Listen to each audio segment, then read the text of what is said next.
Chan abdi kute tumna dabe fira kosi dufe olla kabe mbe kumar kike na dadabe fula kote de min jannataka medama ko lalte jetu baga de gafran kamne la tabaka Nagesa ko bahake Nagesa kofta Nagesa ko bahake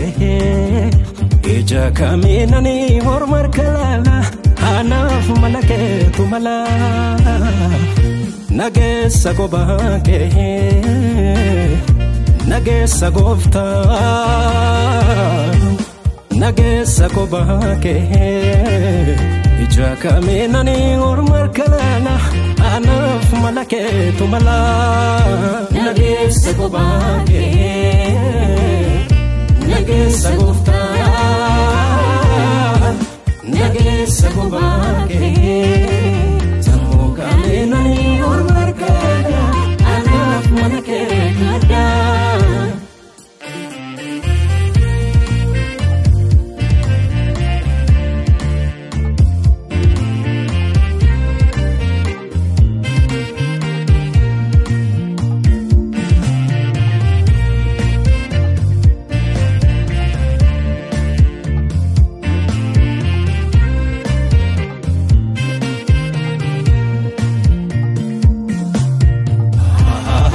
Harigerar kormama lamanama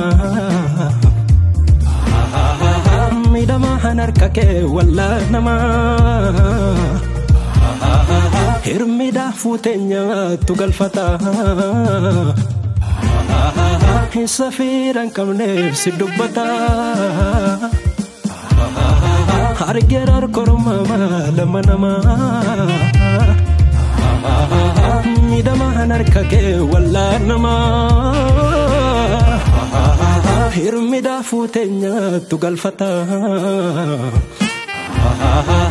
safiran kamne sidubata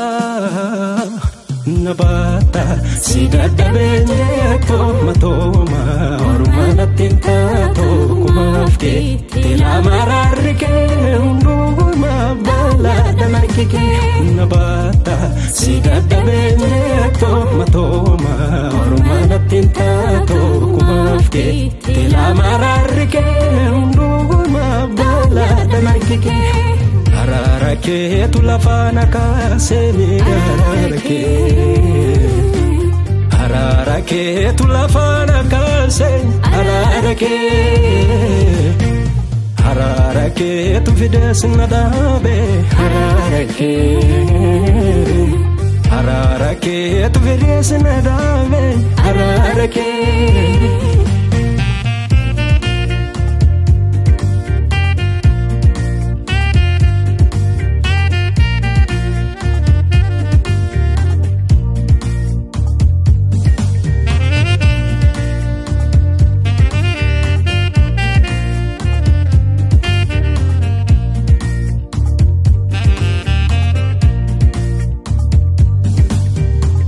Rekni kware kakete kadume malaya da kambra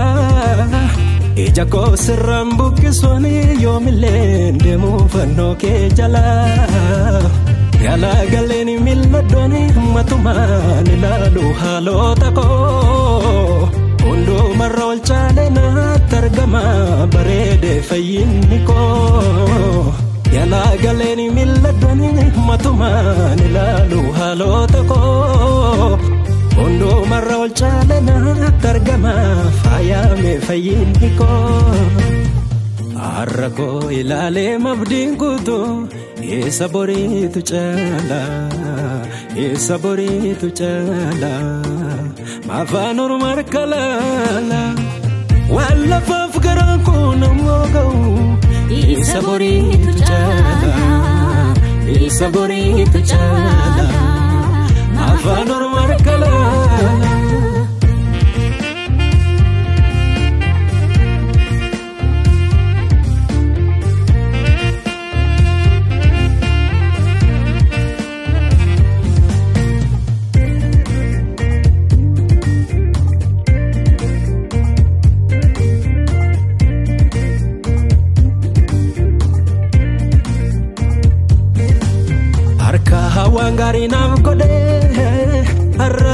deema fangana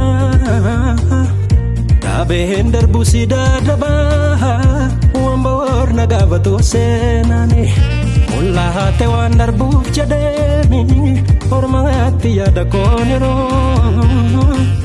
Guddaan orminaa fi tatoo Jartuun sirkaa budduun chaalo Bifa buusee sanumnatti dabee Jooree waan faluu dabee Olii dhufee si turree gachubboo Eegaan narraa kaffalee Amma garuu gatiin narranjiroo Seemir madoomeera